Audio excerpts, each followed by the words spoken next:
बीडमधील सर्वपक्षीय मोर्चातून धनंजय मुंडे यांच्या राजीनाम्याची एकमुखी मागणी करण्यात आली आहे। वाल्मिक कराडला धनंजय मुंडे यांचा आशीर्वाद असल्याचा आरोप सुद्धा केला जातोय आणि त्यामुळे त्यांच्या राजीनाम्याची मागणी सर्वपक्षीय नेत्यांनी केली आहे। फरार आरोपींना अटक होत नाही तोपर्यंत धनंजय मुंडे यांनी राजीनामा द्यावा अशी मागणी मोर्चातून करण्यात आली आहे। काल बीडमध्ये सर्वपक्षीय महामोर्चा काढण्यात आला आणि यावेळी एकमुखानं ही मागणी करण्यात आली।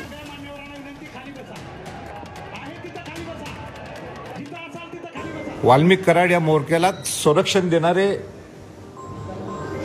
इथले मंत्री यांची अजून मंत्रिपदातून हक्कलपट्टी का झाली नाही, त्यांनी राजीनामा का दिला नाही, हा आमचा प्रश्न आहे।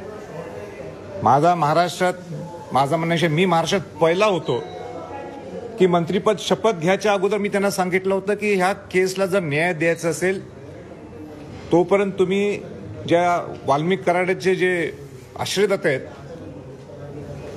हे ना तुम्ही मंत्रिपद करू नका, तरी तुम्ही केले ठीक आहे। म्हणून माझी विनंती राहील मुख्यमंत्र्यांना, तुमचे जे काही कौशल्य असेल तुम्ही ही वेळ दाखवण्याची आहे, तुम्ही दाखवून द्या की तो खरा आरोपी जो आहे त्याला वाल्मिक कराडाला अटक करा। साप नका पोसू, साप आहेत बरे। मुख्यमंत्री साहेबाला सांगा हे साप आहेत, यांना किती दूध जर पाडलं ना हे वर टंगडी करून मुतत आहेत।